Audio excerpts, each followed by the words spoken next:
Hello বন্ধুরা, TikTok আমার Facebook ও ইউটিউবের সকল বন্ধুদের জানাই আসসালামু আলাইকুম। এই দেখেন আমাদের বিক্রমপুর ঐতিহ্যবাহী জাদুঘরে বিশাল বড় ক্রীড়া উৎসব চলছে।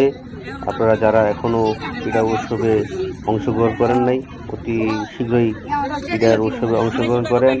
এবং দেখেন এখানে নানান ধরনের বিভিন্ন আইটেমের পিঠা মেলা চলছে, পিঠা বিক্রি হচ্ছে। রং বেরঙের পিঠা দেখেন, ফুল এবং সব ধরনের আইটেম আছে। ডাক্তারের সুব্যবস্থা আছে। আসেন আপনারা দেখেন এই ধরনের, এমন ধরনের আপনি কখনো দেখেন নেই, খানো নাই, এরকম আইটেমের পিঠা আছে। আসেন দেখেন সব ধরনের পিঠা, জামাই পিঠা, বউ পিঠা, সব ধরনের পিঠা আছে এখানে। পিঠারই বাহার, রং বেরঙের পিঠা দেখেন, এই যে কাটা পিঠা, সব ধরনের পিঠা আছে। আসেন আমাদের বিক্রমপুর জাদুঘর এতিমখানা মাঠ প্রাঙ্গণে।